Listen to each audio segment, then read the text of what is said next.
a gente estava, tanto eu quanto a Ana, a gente está olhando esse tema dos casais, planejando fazer workshops presenciais e a gente abriu enquetes essa semana no Instagram, na semana passada, na verdade, que nos deixaram bem preocupadas, não preocupadas num bom sentido. A gente viu que tem uma demanda boa de pessoas precisando aprender, melhorar os relacionamentos e tal.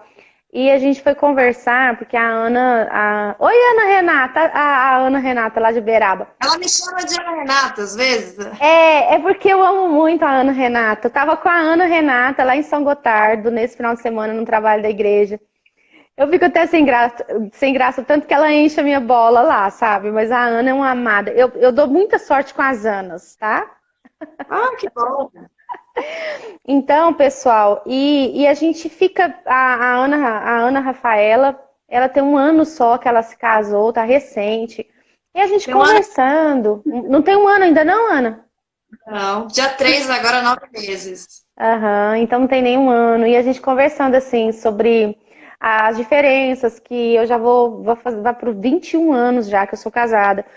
E a gente percebendo, a Ana não aguenta ela não. E a gente percebendo que existem alguns mitos que envolvem os relacionamentos que muitas vezes nós precisamos acostumar a nos falar. Porque senão as pessoas se sentem perdidas, as pessoas sentem, será que tem algo de errado comigo, tá? E a gente colocou aqui 5 mitos. Quer falar alguma coisa, Ana Rafaela, antes da gente entrar? Ela tá Linda. pensando para falar meu nome. Então, nós, na verdade, a Fabi, a gente está aí no meio do nosso desafio, com várias atividades individuais também. E esse final de semana ela estava lá nas atividades dela da igreja. E eu fiquei sabendo de um caso que me chocou bastante, que é de uma pessoa que comprou apartamento, estava pensando em casar, comprou apartamento em agosto do ano passado, casou em maio desse ano e mobiliou o apartamento, até mandei as fotos para a Fabi, tudo Uhum, bonitinho. uhum, E aí a pessoa já entrou com divórcio e já está vendendo o apartamento. Então, assim, isso me chocou muito uhum, da velocidade, né? Eu casei sim. em março, 2 meses antes, e ainda assim eu acho que tem pouco tempo.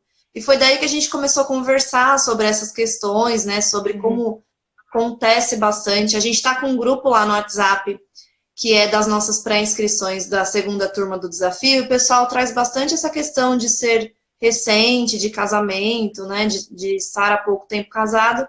E aí a gente achou interessante, a partir dessa ideia, que foram surgindo aí as outras, e a gente decidiu trazer essa live para vocês. Então, acho que vai Uhum. ser bem legal dividir esses pensamentos aí que a gente trouxe. Na verdade, eu tenho uma amiga que ela tem um estúdio de fotografia aqui na cidade. Aquele dia eu não aprofundei no papo, né? Estava no 3G, não tinha como aprofundar no papo. E ela trouxe algumas questões que me deixaram bastante preocupadas, no sentido assim, a pessoa faz o álbum de casamento e quando fica pronto, que ela às vezes liga para entregar esse álbum, o casal já se divorciou. E demora quanto tempo, Uns gente? 6 meses. Uns 6 meses. Então, pessoal, assim, eu tô abrindo meu coração aqui para vocês, tanto eu quanto a Ana, no sentido assim, se a gente soubesse dessas 5 coisas aqui antes da gente se casar, eu acredito que a gente teria levado o casamento de forma mais leve. E hoje vocês têm a chance de ouvir aqui, de conversar, da gente bater um papo. Vocês não têm uma psicóloga aqui, vocês têm 2 psicólogas. Não, olha aqui, eu tô ruim nas contas, né? Você tem 2 psicólogas aqui. É porque eu vi alguém colocando aqui 4. Deixa eu ver aqui, Maiara. Eu só tenho 4 anos morando junto e maio ano que vem, um ano de casados na igreja religiosa. Maiara, eu vou te fazer uma pergunta. Você sente diferença entre morar junto e estar casado no papel? Percebeu alguma diferença? A Aline, minha cunhada linda, a Lara, a Glenda, 5 anos de casada. Isso. Já passou por tantas coisas, acredito que as pessoas existem muito rápido. E casamento, Glenda, eu vou te falar a verdade, não é a relação mais complicada. Então, vocês sempre me ouvem falar sobre isso aqui. Mas, conversando com a Ana, e já que nós estamos entrando nesse mérito, 6 meses, Pedro, acredite se quiser. A Ana, o do apartamento foi quanto tempo, Ana? Foi menos tempo, porque foi em maio, ela já tá vendendo e já efetuou o divórcio. Aham, sabe? Existem, por que, te cortando um pouquinho, por que que eu falei Sim. que a live também é para os solteiros? Eu acho que a primeira coisa que entra é uma idealização muito grande, e às vezes você tá ali namorando com a pessoa, algumas pessoas colocaram aqui que namoraram um tempo, né? E você já enxerga algumas questões e acha que, ah, não, quando eu casar, acho que isso vai evaporar, não sei para onde vai, né? Essas questões aí do namoro, mas já começa no namoro essa preparação, o que o casal tem que melhorar. Porque quando eu fui casar, uma prima minha falou assim: olha, Rafa, os defeitos do namoro triplicam no casamento. Achei interessante isso. Por quê? Porque você convive muito mais. Então é interessante você, no namoro, saber conversar, saber falar o que você sente, para chegar no casamento não acontecer esse tipo de coisa, né? E todo lugar que você vai, no primeiro ano, a pessoa, ah, você ainda tá em lua de mel, que maravilha. Aí você pensa, nossa, mal sabe essa pessoa, né? Que a gente está aqui com algumas dificuldades, e olha que eu sou psicóloga, tenho um acompanhamento, inclusive no começo do meu casamento, que foi esse ano, né, que ainda está no começo, eu já acompanhava a Fabi e comecei a acompanhar mais de perto por uma live que ela fez, achei interessante, eu e ele assistimos juntos, e foi aí que a gente teve esse contato. Então, conhecimento nunca é demais. Eu trabalho com isso, mas quando você vivencia a situação, é muito bom você ter um auxílio de alguém. Uhum. Então, é prevenção mesmo. A gente tem que tentar prevenir as situações, né? Sim. A Mayara respondeu aqui, Mayara, então para você, depois que você se casou, melhorou no papel, a questão da religião, né? Nilva, um beijo. A Nilva mandou um monte de carinho aqui de coração. A Renata tá falando, moro 15 anos, eu tenho 15 anos de casado e que não é nada fácil. Foi uma das escolhas mais acertadas na minha vida, eu digo mesmo, tá? Digo, estão sendo para 21 anos, foi uma das melhores escolhas. A Júlia está falando que mora junto há 9 anos, não é casada no papel, já passamos por muitas turbulências, mas a cada ocorrido um aprendizado. Pois meu marido gosta muito de conversar, perdão. A Júlia é a... Pessoal, vocês aguardem, eu vou sair com uma postagem essa semana, vocês vão amar. E a Júlia falando que já tem dificuldade do perdão, diálogo e desculpa. A Glenda está falando justo, mas as qualidades também afloram. Sim, tanto o lado bom quanto ruim. A gente viver uma relação tem os dois lados. Vamos falar do primeiro mito? Inclusive, uma das pessoas aqui do Instagram me mandou algo. Quem são os recém-casados que estão aqui nos ouvindo? Eu quero deixar uma mensagem para vocês. E ela me mandou algo, Ana Renata, Ana Rafaela. Eu lembrei de você, eu vou te chamar de Rafa. Senão eu vou misturar com a Ana Renata. Porque eu estava lá com ela nesse final de semana, né? E ela me mandou uma mensagem que ela disse que ela ainda está recém-casada. E quando as pessoas perguntam há quanto tempo você está casada, e ela diz, então, né? 7 meses, eu acho que tá mais ou menos isso. E as pessoas falam com ela assim, nossa, mas aí então você ainda está em lua de mel. E ela diz que só faz assim com a cabeça, mas na verdade não está. E um dos mitos que eu coloquei agora mesmo num dos stories lá do Instagram é que o primeiro ano de casamento, lua de mel ou lua de fel? Esse primeiro ano, Ana Renata, Ana Rafaela, conta pra gente a sua experiência aí do primeiro ano. Eu só vou contar se você acertar meu nome, tá? Ana Rafaela, Rafa, Rafinha. Eu tenho 2 nomes, ela arrumou um terceiro. Então, eu acho que, como eu falei, mesmo a gente tendo conhecimento e sabendo as teorias, né, quando a gente está envolvido emocionalmente é diferente. Quais foram as minhas dificuldades, né? Aquela coisa que você acha que vai ter tempo com a pessoa, entra um pouquinho na minha linguagem do amor, que eu não sabia qual era a minha linguagem do amor. Então, assim, aí no dia a dia, quando você namora, você vê a pessoa mais de final de semana. Aí você pensa, não, vou ver todo dia, né? Vai ser aquela coisa, e todo dia vai ser legal, e de repente, um dia até você não tá bem, né? Aí você começa a ver a realidade. Eu acho que entra muito esse conflito entre a expectativa e a realidade, né? E não que seja ruim esse começo, mas ele é muito diferente do namoro. Então você quem namora muito, eu conheço muitas pessoas que namoram 10 anos e ficam casadas pouquíssimo tempo. Você pode namorar o tempo que for. Quando você casa é diferente, a rotina é diferente. Você vê a pessoa todo dia, então você Sim. vê ela quando ela tá bem, quando ela não tá. Então, essa questão. E eu morei sozinha 7 anos, então uma adaptação que eu acho que é muito minha é aquela coisa assim de 7 anos, tudo do meu jeito, no lugar que eu queria. Então, você ter que conviver com uma coisinha fora do lugar, um sapato, uma roupa. Então, isso para mim também foi bem complicado, essa adaptação. A maioria das pessoas sai da casa dos pais e já vai morar com alguém. Não conheço muitas pessoas que moram sozinhas. Então, sair do individual para entrar de novo no coletivo. E aí foi muito autoconhecimento, minha terapia ajudou bastante, né? Mas assim, a partir do momento que a gente foi se entendendo e se acertando, as coisas foram ficando mais leves, né? Tem pouco tempo, mas assim, coisas que eu sentia lá no comecinho, agora já não é tão importante. Só que esse começo, ele é muito forte. Quando você tá lá, você fala, meu Deus, né? Não era isso que eu pensava. E aí que entra onde os casais já partem direto para separação, eu não quero, né? Acho que o casamento envolve muito essa questão da persistência. Não é só lá na hora que você promete, na alegria e na tristeza. Acho que isso tem que ser todo dia. Todo dia pode ter alegria e pode ter tristeza. E Sim. hoje em dia nós temos uma sociedade que facilita muito. Então, não, vai viver sua vida, você tem que ser feliz. Então as pessoas não podem passar por nada assim de tristeza que já querem desistir. Então é como acho que a Glenda falou, né? Tem as partes boas também. Você vai começando a ver a pessoa com bons olhos, assim. Mas assim, minhas duas maiores dificuldades foi essa questão do tempo, que eu achei que isso ia aumentar muito no casamento, que para mim é uma coisa importante. E também o fato de eu ter morado sozinha bastante tempo. Então está sendo uma readaptação aí, né? Ter uma família realmente.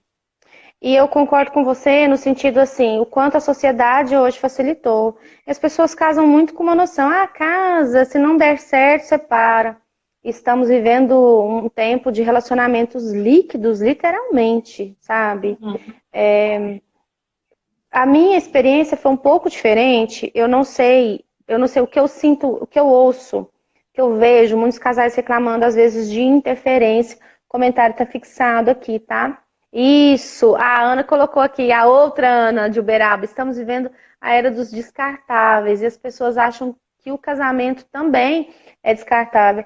Tanto que um divórcio hoje, pessoal, se você não tiver filho, sai assim, ó. Se você não tiver bens, não tiver filhos. Antigamente tinha desquite, tinha um tempo, e hoje é muito fácil, muito rápido. E, na verdade, algo que eu não fazia bem, vamos colocar aqui. Eu não fazia bem isso aqui. Eu acho que a primeira live que eu fiz foi horrível. Não está perfeito. Eu acho que a gente tem muito para melhorar. Mas está ficando melhor. A cada live que a gente vem, que a gente. Não é fácil estar aqui também dando a cara a tapa. E tudo na vida é questão de prática. Tudo. A primeira vez que você vai cozinhar, a primeira vez que você vai palestrar, a primeira vez que você é mãe, não sai perfeito. Mas as pessoas acreditam que, naquele conto de fadas, que se não é perfeito, se o outro não me agrada, se o outro não faz o que eu quero, então eu descarto.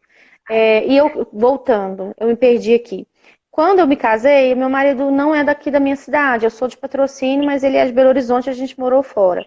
Não tinha interferência da família. Não sei como que foi aí para você, mas eu percebo que quando tem essa interferência da família, vira esse caldeirão, porque quem casa quer uma casa e eles precisam se adaptar. Esse período de adaptação, de ajustamento por si só, sem nenhuma interferência da família, já não é nada fácil.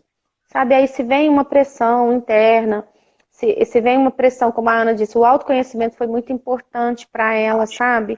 Então, não se assuste, eu sei que tem pessoas aqui que estão para se casar, sabe? A maioria delas me fala, você é tão nova. Aqui, a Glenda falando que quando tem algum problema, tipo, rotineiro na nossa vida. E ela fala e as pessoas dizem para ela, você é tão nova, larga e vai viver a sua vida. É o que a gente mais escuta, sabe? Mas relacionamento, construir um relacionamento, tem uma imagem que eu gosto muito, que é aquele dos castelinhos. E os dois estão colocando ali um tijolinho de cada vez mas a gente quer desmistificar isso aqui para vocês, de que o primeiro ano é uma lua de mel, é fácil. Gente, tem tudo para ser uma lua de mel, mas não vai nessa ideia de que é fácil. Concorda, Ana? Não vai investir na primeira dificuldade. Essa é a nossa intenção de fazer isso. As dificuldades, elas vêm para que haja crescimento e para que vocês vão, nesse primeiro ano, construindo um relacionamento sólido. Estava falando, e eu estava lembrando assim, né? O modelo de sociedade antes, qual que era o sucesso da mulher, principalmente? E até do homem, casar e constituir família. Sim. Hoje nós temos muitas variações. É você viajar, é você ir para o exterior, é você trabalhar. Então, quando você fala da pessoa que era novinha, e a pessoa falou, vai viver sua vida, acho que é muito nesse sentido. Hoje o sucesso está muito relacionado a outras coisas. E, na verdade, o sucesso é muito individual. Cada pessoa vai escolher o seu caminho. Não é obrigado casar. Não é obrigado ir para fora do país. Acho que cada um tem que entender o que é importante para si mesmo. E isso faz parte do processo de autoconhecimento. A Mayara falou que ela foi para terapia, porque não era fácil, e as pessoas falavam que ela era problemática. Você falou, né, da interferência das pessoas. Às vezes foi bom, né, que ela foi para terapia, mas as pessoas julgam, né, às vezes tentando estudar. E o mais importante desse primeiro ano de casado, não é, quando você fala da interferência da família, não é só quando você mora perto, mas quando você leva a sua família dentro de você. Então, assim, na minha casa era desse jeito, então aqui tem que ser assim, porque minha mãe fazia isso, meu pai fazia aquilo. Então, às vezes você mora até longe, mas você leva essas interferências com você. Ou qualquer probleminha, você tá ligando. Não é você que resolve junto com a pessoa. Então, acho que isso também é bem importante. Não levar na mala, né, toda essa bagagem aí. Tentar separar um pouco. Uhum. Nossa, o pessoal hoje está participando tanto, eu não estou conseguindo acompanhar aqui. E assim, pessoal, a minha experiência de início de casamento foi maravilhosa. Eu quero também desmistificar algo que a Ana começou a trazer aqui. Nem sempre o Pedro colocou, eu vou seguir pela experiência de vocês, só casar depois que conhecer bem a pessoa. Você não conhece a pessoa enquanto você não se casa com ela, tá? Ana, quanto tempo você namorou? 3 anos. 3 anos, né? Eu acho um bom período, de 1 a 3 anos. Eu fui o contrário, alguém me perguntou aqui com quantos anos eu casei, eu me casei com 17 anos, tá? Mas foi por uma questão religiosa, eu sempre, desde os 10 anos que eu sou evangélica, mas assim, não é porque você é evangélica que você é obrigada a casar cedo. Mas na cultura da minha igreja, a gente não namora muito tempo. E eu conheci meu marido, a gente se casou em 4 meses, vocês acreditam? Então, Meus pais muitas... casaram em 5. Oi? Meus pais casaram em 5 meses. Então, eu ganhei de seus pais. A gente começou a namorar em março e nós nos casamos em julho do mesmo ano. E tinha tudo para dar errado? Talvez, porque a gente não se conhecia e nesse processo a gente foi se conhecendo. Desmistificar também que namorar muito tempo o sucesso, vale a pena namorar muito tempo para ter um bom casamento. Enquanto você não junta os seus trapinhos, as suas escovas de dentes, vocês não se conhecem. Enquanto vocês não comem uns 5 quilos de sal juntos, vocês não se conhecem. E até porque eu não namorei muito tempo, o que eu percebo dos namorados dizendo, dos namorados que namoram um longo tempo e depois se casam? Que quando eles têm alguma briga namorando, eles têm um tempo de ir para casa deles, de esfriar a cabeça e no outro dia conversar. E quando se casam, vão dormir na mesma cama. E isso é muito complicado, sabe? Mas é algo que você precisa aprender a lidar. Aqui a gente tem um combinado, ninguém dorme na outra cama, ninguém dorme no sofá. Tá com raiva, a gente resolve isso antes de dormir. E, em vez de ficar acumulando também, que é um outro erro que a gente percebe, que a pessoa vai se entupindo. Na verdade, Ana, quer falar alguma coisa?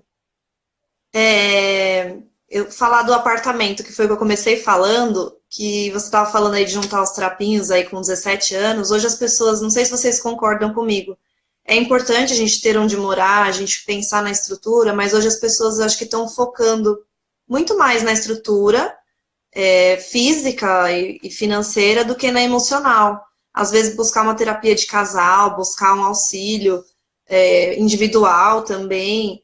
E aí o apartamento tá lá todo montadinho, mas não tem ninguém para morar. Cadê aquela família que poderia estar lá? né? Inclusive você falou, pessoas que vão guardando muito. Vou entrar no segundo mito aí, que são relacionamento feliz é aquele que não tem problema, né? Já ouvi pessoas falando, meu relacionamento não tinha problema, namorei 5 anos. Aí, tá, mas por que você terminou? Eu terminei porque a outra pessoa chegou pra mim e falou tudo que ela não falou em 5 anos em um dia e nunca mais olhou pra minha cara. Então, não é que esse relacionamento não tinha problema, ele não tinha comunicação.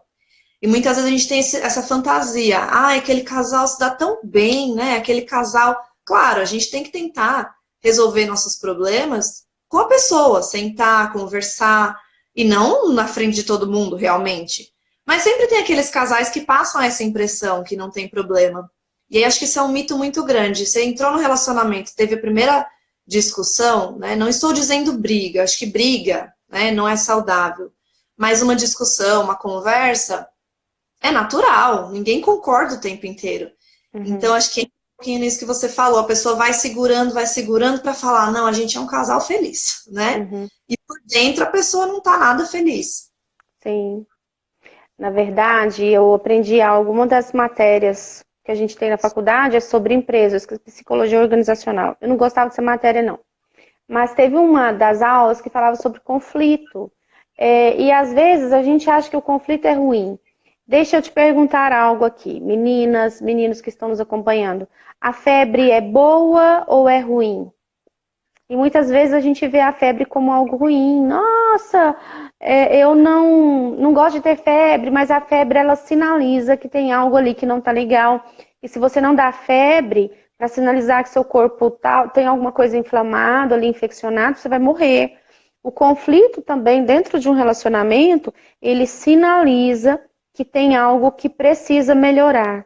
Está te dando um sinal. E se você leva isso para o lado, mas casais felizes não têm problemas, e nós temos aqui um problema, meu filho, você vai casar mais do que o Fábio Júnior, porque você tem problemas. E a pessoa com quem você vai se relacionar também tem problemas. O que você tá rindo aí, Ana? Vai casar mais do que o Fábio Júnior e a Gretchen juntos. E aí que tá, né?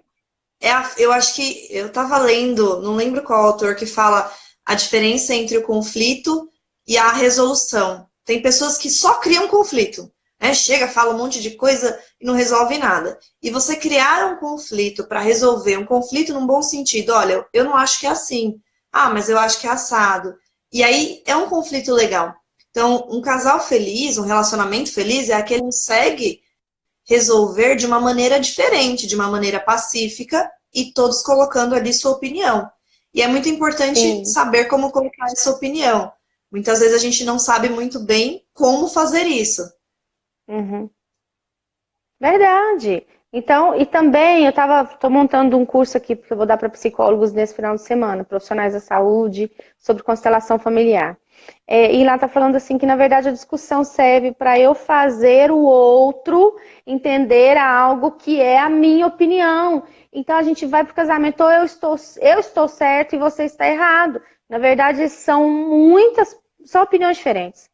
Não existe um certo e um errado, existem opiniões diferentes, sabe? Porque discutir, gente, discutir não leva a lugar algum. Agora, vocês sentarem como dois adultos, porque muitas vezes o que eu vejo, Ana, e presencio, e eu lido com pessoas o tempo todo, é que as pessoas querem eu quero isso, pronto, acabou. Olha, você não está percebendo, mas você é uma super criança. Sabe, relacionamento de casal é coisa pra gente adulto, que sabe falar, olha, eu não gostei que você faz isso. Entenderam? Deu pra compreender aí? Nossa, pessoal, eu tô empolgada com a participação de vocês, eu não tô conseguindo acompanhar. Mas continuem falando. Eu dei uma olhadinha. Teve gente que ganhou de você, casou em menos tempo, eu tô acompanhando aqui. Uma coisa interessante, estava falando, eu estava pensando, né? Essa coisa de você trocar opiniões, de você querer provar sua opinião. Quem aí não tem um amigo, um parente, aquela pessoa que você não aguenta mais, toda vez que você vai falar com ela, ela tem que provar que ela tá certa. E aí ela fala de novo sobre aquele assunto. Isso demonstra muita insegurança. Aquela pessoa, na verdade, quando eu preciso falar muitas vezes, Fabi, né, meu cabelo tá bonito? Fabi, meu cabelo tá bonito? É porque no fundo eu não tenho certeza. Então, será que quando a gente está lá discutindo com o nosso parceiro, a gente também está tentando provar para ele ou para a gente? Porque, assim, independente da gente ter opinião parecida, eu preciso entender como eu me sinto diante dessa situação. Então, olha, eu fiquei chateada porque hoje eu queria jantar com você e você não chegou a tempo. Então, eu sei exatamente o que me incomoda. Quando eu não sei, eu começo a falar coisas assim que não tem muito a ver e querer o tempo todo afirmar minha opinião, né? Então, acho que tem que saber diferenciar. Por que a gente precisa provar a nossa opinião o tempo inteiro? Será que isso é importante mesmo? Ou será que isso mostra que a gente está inseguro? Sim. Deixa eu entrar aqui no terceiro mito, já é 8h30. O terceiro mito, eu ri demais da Ana. Ela colocou aqui, que ela montou a pauta e colocou assim: depois de casado, vale ter vida de solteiro? Aí ela perguntou, você concorda comigo, né? Eu ri tanto. Claro que eu concordo. E assim, eu até queria trazer isso para vocês. Ao casar, ao se casar, você deixa para trás a sua vida de solteiro, tá? Você deixa para trás. Como a gente falou, é muito importante esse tempo juntos.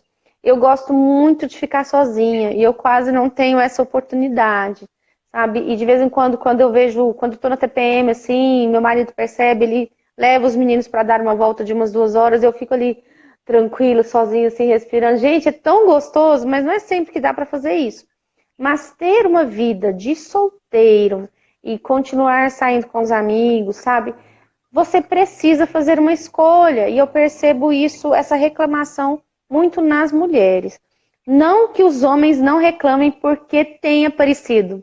Homens reclamando de mulheres que querem levar uma vida como se fossem solteiras. E aqui vale uma observação. Levar a vida de solteiro que a gente fala não é você ter a sua individualidade, fazer sua academia, de vez em quando encontrar com amigas em locais apropriados. Mas assim, você casar e querer ter exatamente a mesma vida que você tinha antes. Ir pro bar, por exemplo, as mulheres reclamam muito disso nos homens. Do quê? Ir pro bar. E aí entra na questão do autoconhecimento e da avaliação do namoro, né? Será que no namoro isso já acontecia? Como isso era conversado? Eu mesma, por exemplo, já falei em outra live que eu gosto muito de dançar.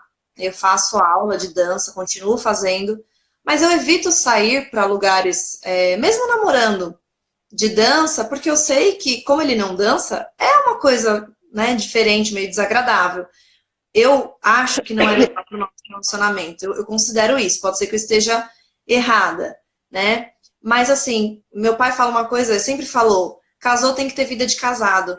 Por quê? Se você continua na sintonia de solteiro, você não vai abraçar aquelas responsabilidades, você não vai vivenciar o lado bom do casamento. Você tem que encarar o casamento como uma chatice. Ah, solteiro era melhor. Não era melhor nem pior, era diferente. Sim. Então, como eu vou conseguir me dedicar ao casamento se eu estiver levando uma vida de solteiro?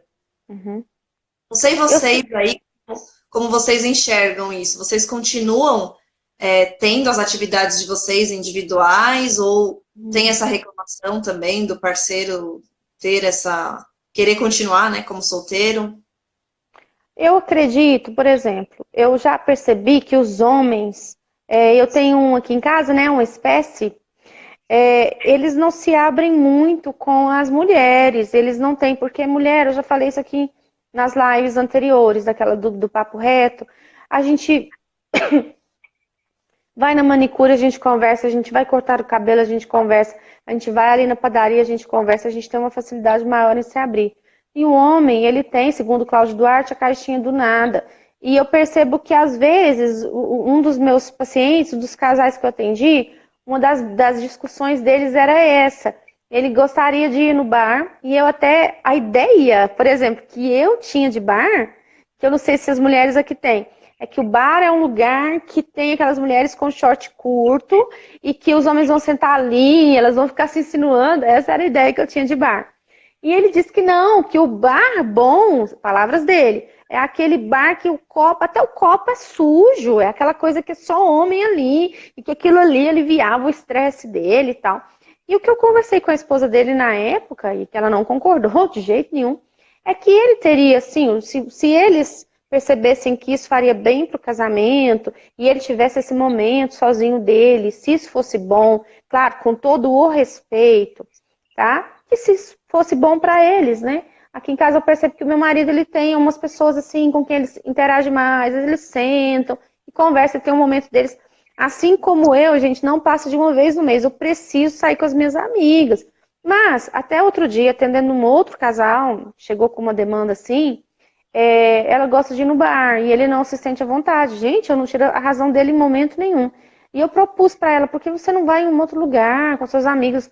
A gente vai sempre na comida japonesa, que é um ambiente mais tranquilo. Ou comer um pastel, num lugar onde o ambiente é tranquilo, onde você não tem tanta oportunidade para ser cantada, sabe? Porque eu acho que existe essa preocupação, dependendo do ambiente em que você se encontra, que é um ambiente mais de pegação, eu não sei mais se é assim que fala, sabe? Você dá essa brecha para que os homens cheguem em você, ou para que as mulheres cheguem em você. Falei demais? Falou não. A Júlia tá falando que o marido dela gosta de tomar uma cerveja e que ela acha saudável. Acho que é o que você estava falando, combinado não sai caro. Os dois têm que se conversar, porque tem coisas que, independente de você ser solteiro ou casado, fazem parte da sua individualidade. Para você isso é importante. Desde que isso não desrespeite a sua família, a sua esposa ou seu marido, você pode fazer. Né? Uhum. E também voltando no namoro, né? Desde o namoro dá para conversar, tirando os casos aí que namora 2 meses, não sei se dá tempo de falar essas coisas, né? 2, 4 meses. Fala depois que casa, dá nada não. Mas essa questão do diálogo, de ir colocando, é essencial mesmo, né? De ver o que incomoda o outro, o que não incomoda, e vocês irem achando um caminho para não perder a individualidade. Tem uma pergunta aqui da Maiara. A Maiara está dizendo assim, meu marido uma vez foi para o bar jogar sinuca com os amigos e eu em casa não saio com as amigas. Será que estou errada em falar que não acho certo? Porque eu mesmo não saio para canto nenhum. Olha, Maiara, se quando ele sai, ele volta melhor, porque a gente precisa desse espaço também para a gente, sabe? Se isso você vê que ajuda seu casamento, eu acredito que está faltando, não sei aí se a Ana tem essa mesma percepção, você sair. Sabe? E por que não dizer para ele, olha, agora eu, não sei se vocês têm filhos, agora eu que preciso do meu tempo.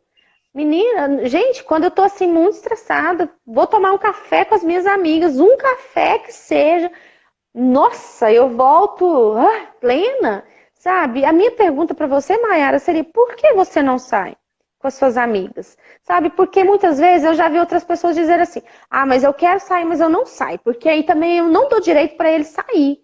Sabe? Então, tem uma menina de 4 anos aí envolvida na jogada, não dá para deixar com qualquer pessoa.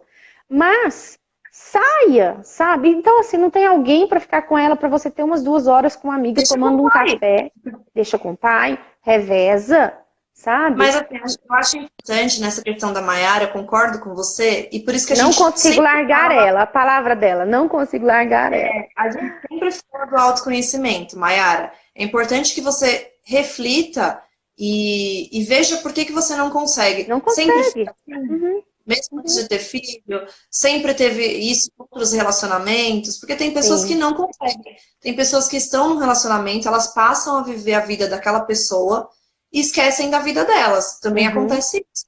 Né? Então, geralmente as mulheres têm mais essa dificuldade. Os homens já saem mais. Né? Mas antes dela nascer, como é que era? Você conseguia sair? Sair com as suas amigas? Também a questão da culpa materna, né? Tem um pouco isso. Acho que é importante terapeuticamente trabalhar isso, entender por que não consegue deixar a filha, né? Não é um abandono, mas é você cuidar de você mesma até para que você cuide melhor dela depois. Maiara, e aí, não saía, né? E outra coisa, talvez você sair com as suas amigas que têm filhos. Existem espaços, eu não sei onde você mora, mas assim, convidar outras amigas que têm filhos, vocês saírem para um espaço onde as crianças podem ali ficar brincando e vocês tomarem um café. Eu acredito que quando você sair e entender o que isso significa para o seu marido, talvez vocês vão se ajustar. Você vai falar, não, tu pode ir lá jogar sua sinuquinha uma vez por semana. Sabe, como a Ana disse, combinados no casamento, combinados não saem caro. É a nossa sugestão para você.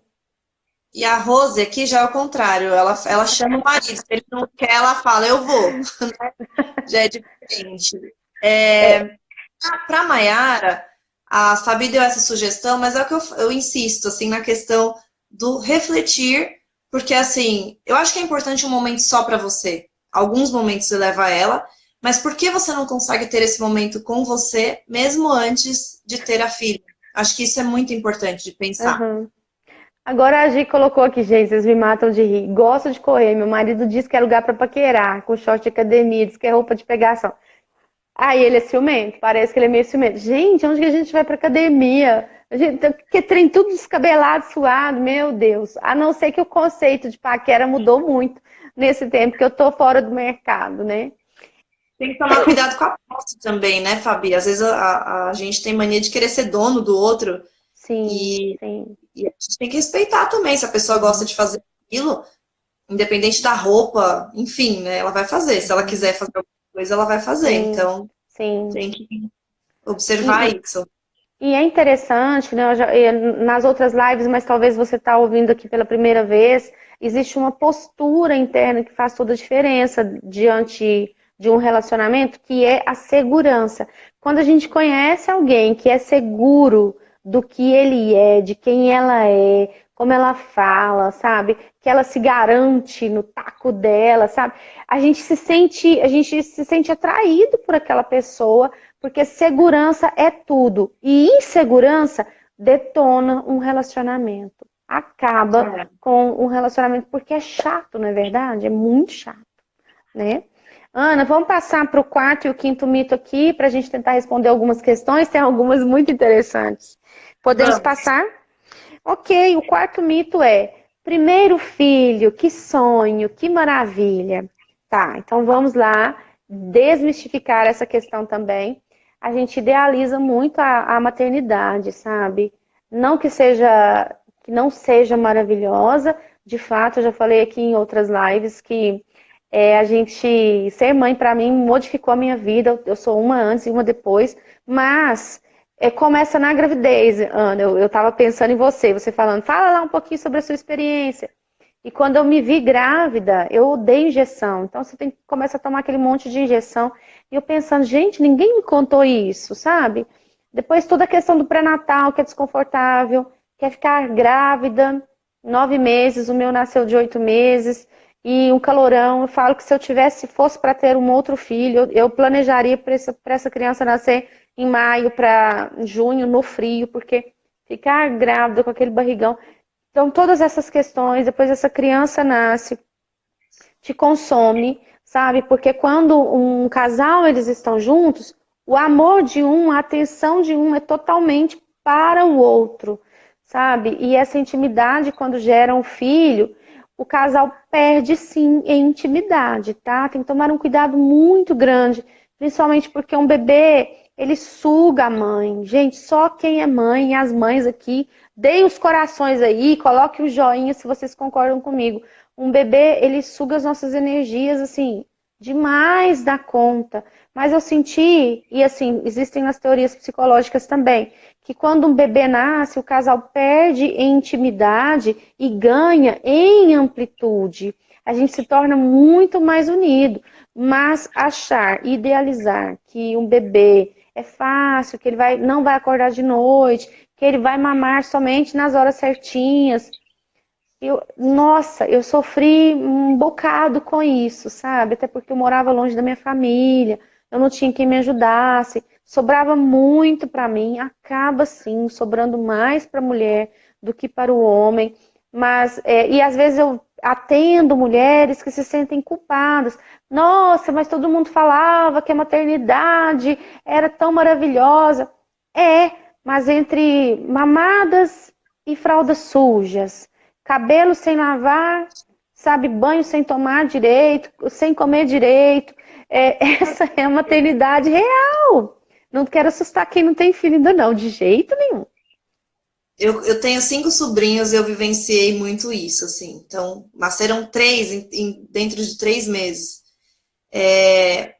Sartre, ele fala que quando 2 pessoas se encontram, nasce ali uma terceira pessoa.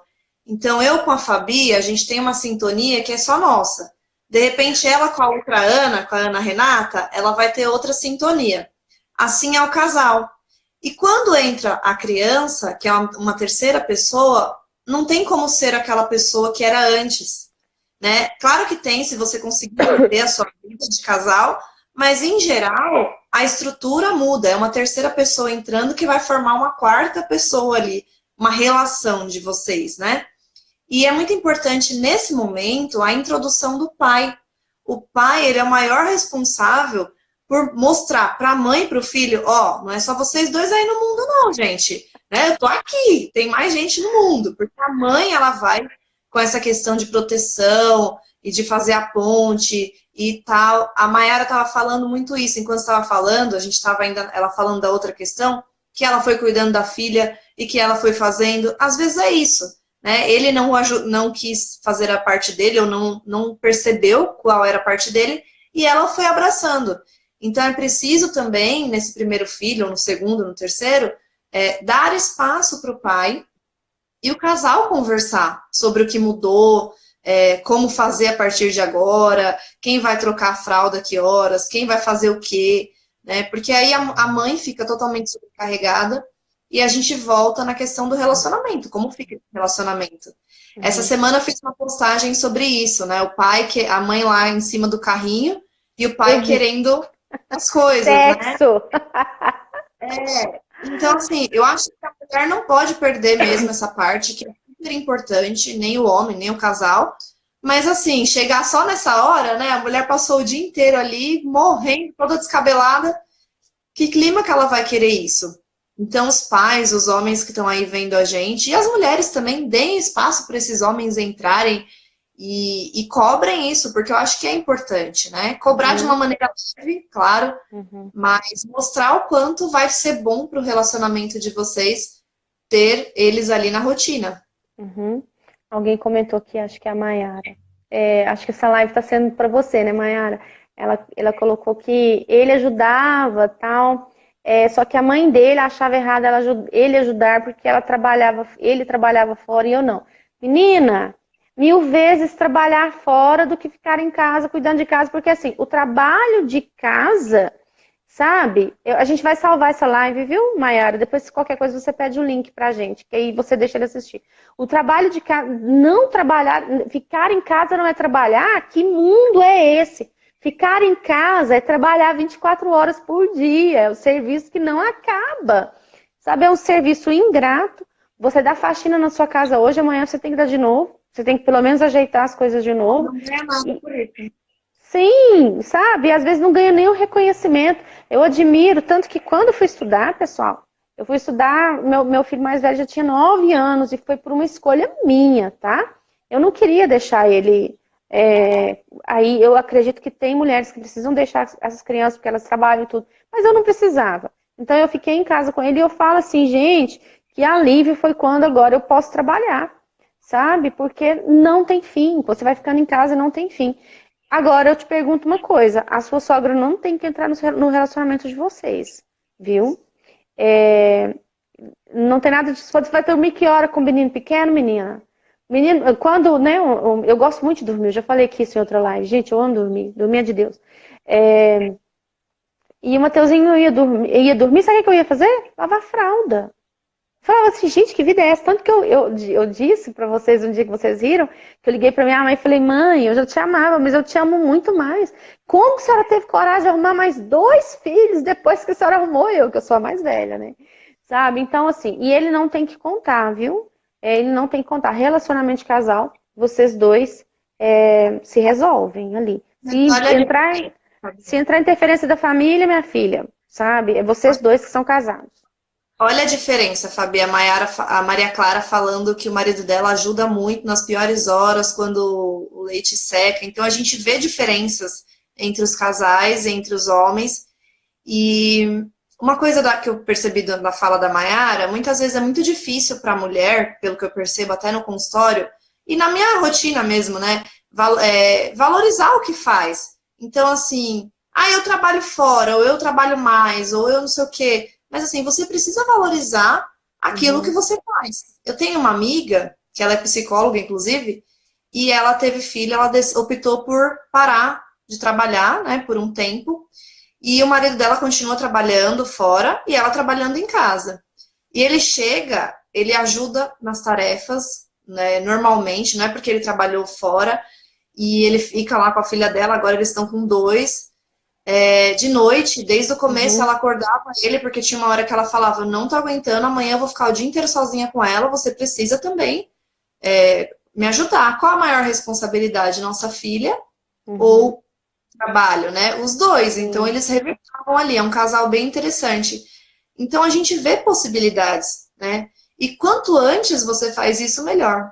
Porque às vezes a gente reclama, mas a gente vai abraçando também. A gente vai se desvalorizando, a gente vai deixando. Então, por isso que é importante fazer o caminho inverso. Sim. Perceber o nosso valor, né? Como pessoa. Pessoal, último mito, porque a gente precisa encerrar a live, porque senão o Instagram nos corta aqui no meio. Educar os filhos é tão fácil. Ah, que legal. E a gente paga língua. É verdade, isso não é mito. Te vê aquela criança fazendo pirraça no supermercado e fala, mas se fosse meu filho, não faria isso. Aí você tem um filho, adivinha o que acontece? Você vai sentir na pele o que aquela mãe sentia. A gente tem um julgamento tão grande dentro da gente. Tem algo que eu aprendi muito com a psicologia, é não julgar. Porque você não sabe a realidade da outra pessoa. Mas educação de crianças custa seu sangue, viu? Colocar uma criança no mundo é fácil. É uma delícia, digamos, em parte. Fazer a criança é uma beleza. Mas colocar a criança no mundo já não é tão fácil. Parece que a dor do parto já está dizendo algo ali que você vai passar. Porque é muito difícil. Você precisa gastar o seu tempo. Você precisa gastar a sua energia. Não basta simplesmente colocar diante de uma televisão, diante de um tablet, diante de um celular, ou colocar na escolinha. Não. Você gasta o seu sangue para educar uma criança. O que vocês acham disso, Ana Rafaela? Fabi, antes de falar sobre isso, uma coisa que a gente estava esquecendo. Nós estamos aí com a nossa segunda turma do desafio de 10 dias para ser lançada. E antes disso, nós criamos um grupo no WhatsApp. Até a Maria Clara, que está aqui, ela já está lá no nosso grupo. Que é um grupo Tira Dúvidas, um grupo que a gente já está mandando alguns materiais para o pessoal refletir.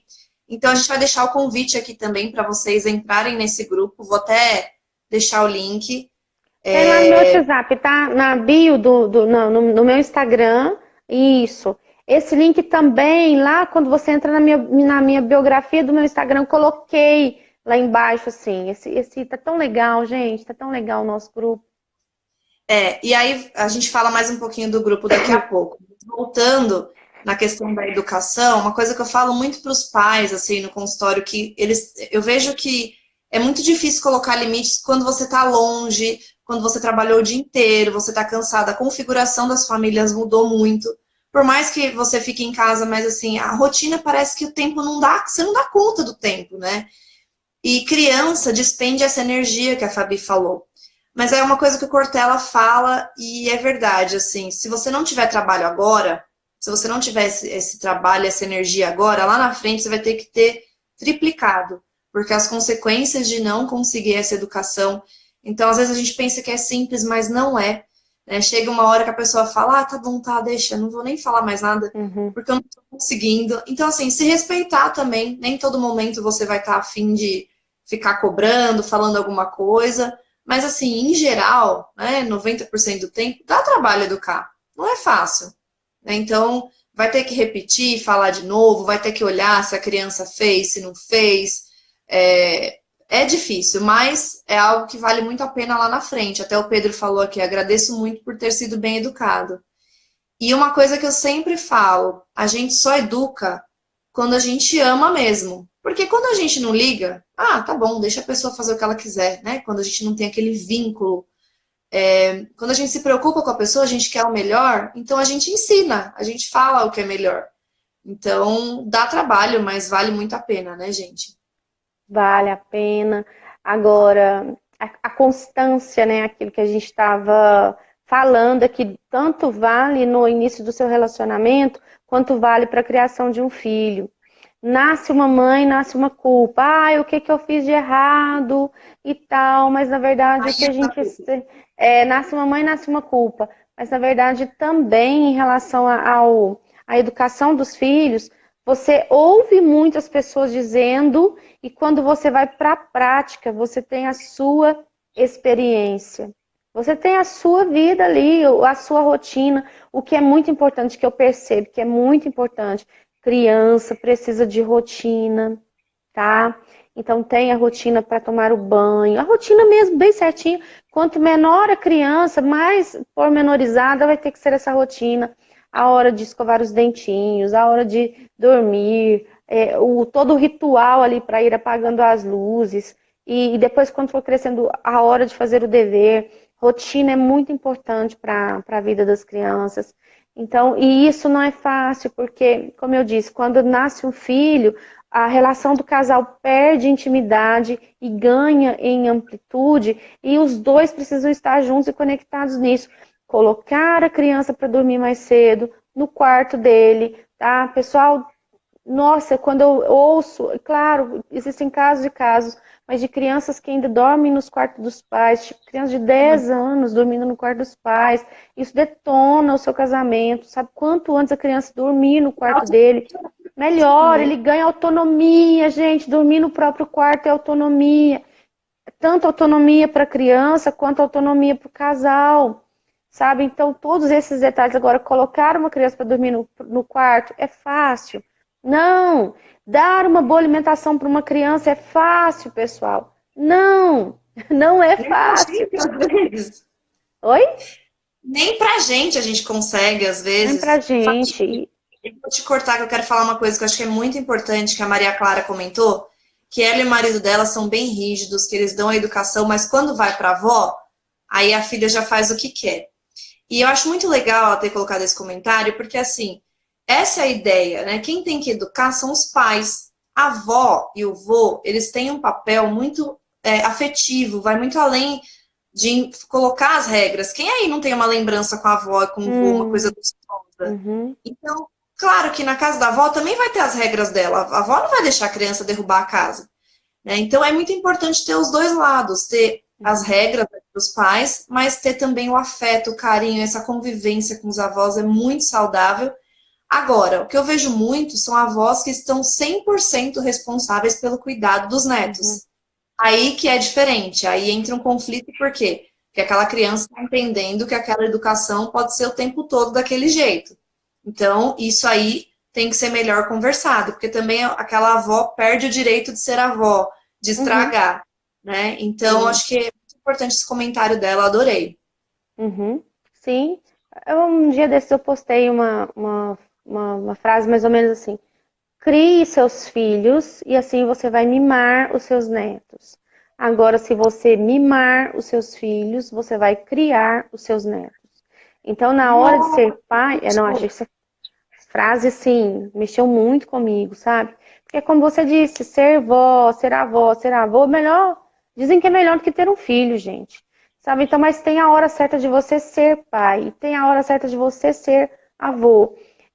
Tá vendo como essa influência da família, ela é muito forte ainda nessas questões das criações e tal. Exerce o seu lugar de pai e mãe, sabe? A avó já tá aí para estragar um pouquinho. Sim, mas o papel do avô é para estragar mesmo, tá? É para mimar mesmo. Agora, não pode... Teve tanto trabalho.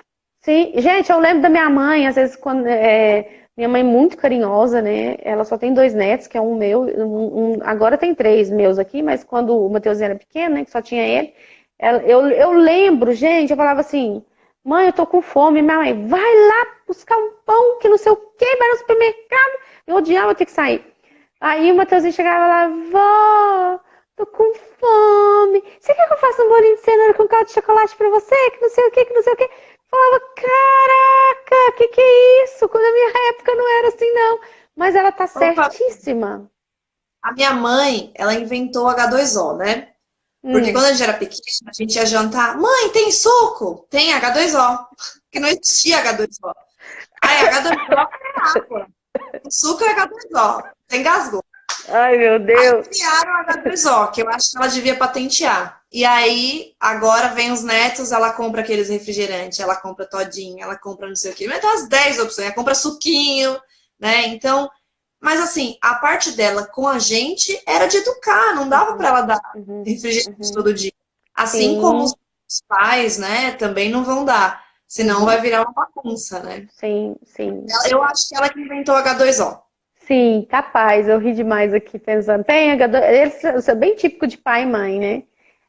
Pessoal, eu acho que hoje a gente não vai conseguir responder as dúvidas porque o Instagram já vai cortar a gente. Ana, vamos fazer o seguinte: vamos rever a live, a gente vai anotar as perguntas e a gente responde ou por meio de vídeo, ou por meio de story, ou por meio de alguma postagem. Eu vi uma pergunta aqui, alguém perguntando para o ex, mas quando meu ex me ama e eu amo meu ex, como que a gente faz? Gente, eu adorei essa pergunta. Eu acho que a gente pode fazer uma live só de ex-namorado. É uma coisa que a gente pode pensar, viu, Ana? E Primeiro os solteiros, hein? Senão o Pedro vai os parar de assistir a solteiros, gente. depois sobre relacionamento com o ex aí, como que fica. E vamos nos despedindo. Lembrando, então, que a gente está com um grupo no WhatsApp das pré-inscrições do nosso desafio. Se você quiser entrar, tá? Que Pode vai só clicar lá até na o final biografia. da semana. Pode nos chamar aqui por direct também, que a gente te envia o link. Ana, quer se despedir primeiro? Sim, lembrando, eu cortei você. O grupo vai só até o final dessa semana. Então Só, corre lá só e esse já final de semana. entra. Não Lá é é, pra te. pessoal, não é um grupo onde pode mandar bom dia, não. É um grupo bem focado. Inclusive, a gente vai entrar lá agora, né, Ana? Daqui a pouquinho. Daqui a pouquinho. Mas é isso, gente. Obrigada. O pessoal estava elogiando bastante a live aí. Nós que agradecemos a presença e a participação de vocês. A gente espera levar a psicologia cada vez mais próximo e cada vez de uma forma mais simples, né? De ver que não é Uhum, um bicho de sete cabeças aí para uhum. vocês. Eu amei. Foi uma das melhores lives. Eu acho que foi a melhor live que eu já fiz até hoje, devido à participação. Porque isso aqui, pessoal, só tem graça se vocês estiverem aqui com a gente, tá? Então eu agradeço. A gente não sabe quando a gente vai voltar. Ah, tá cortando. O Instagram vai cortar. Tchau, pessoal. Tchau, beijo. Beijo. Boa Tchau, noite. Deus Fabi. abençoe todo mundo. Tchau, Aninha. Valeu.